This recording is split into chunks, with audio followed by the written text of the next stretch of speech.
প্রিয় চাকরি প্রার্থী ভাই বোনেরা, আসসালামু আলাইকুম। আপনারা যারা সরকারি প্রাথমিক বিদ্যালয়ের প্রধান শিক্ষক ও সহকারী শিক্ষক নিয়োগ পদে পরীক্ষা দিবেন, তাদের জন্য আমি 1 মাসের সিলেবাস প্রস্তুতি করেছি। তো সহকারী শিক্ষক নিয়োগ পরীক্ষা আপনারা জানেন যে আগামী জানুয়ারি মাসের 2 অথবা 3 তারিখে হওয়ার সম্ভাবনা রয়েছে। সেই লক্ষ্যে আমরা আমাদের এই সিলেবাস দিচ্ছি।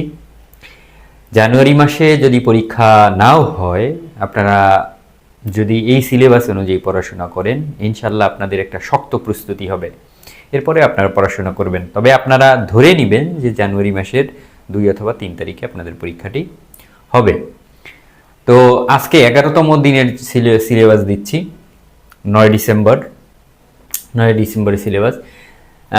একটু সিলেবাস দিতে দেরি হয়ে গেল, সেজন্য দুঃখিত। জিকে পড়বেন বাংলাদেশের জাতীয় অর্জন।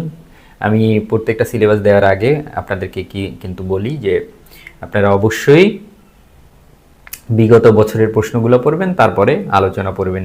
ইংরেজি প্রিপোজিশন, অ্যাপ্রোপ্রিয়েট প্রিপোজিশন আছে বিগত বছরের যে পরীক্ষাগুলি, যে প্রিপোজিশনগুলি আসছে, ওইগুলো কিন্তু আগে পড়বেন। আপনার বিগত বছরের প্রিপোজিশন ছাড়া অন্য কোনো প্রিপোজিশন আপনার কিন্তু পড়ার দরকার নাই। গণিত পড়বেন, কিন্তু লাভ ক্ষতির যে অঙ্কগুলি আছে ওইগুলি করবেন। বাংলায় শামসুর রহমান, সেলিনা হোসেন, বিপরীত শব্দ, এইগুলি পড়বেন।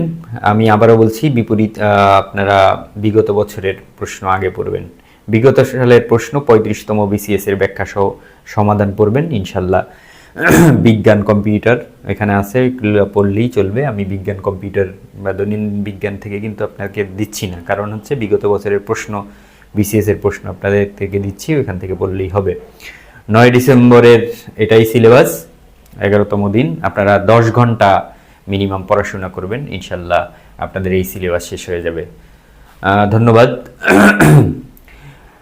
প্রিপারেশন সম্পর্কিত যে কোনো ভিডিও পেতে বা যে কোনো তথ্য জানতে আমার এই চ্যানেলটি সাবস্ক্রাইব করবেন। সবার আগে ভিডিও পেতে আমার এই চ্যানেলের নোটিফিকেশন অন করে রাখবেন। ধন্যবাদ। আসসালামু আলাইকুম।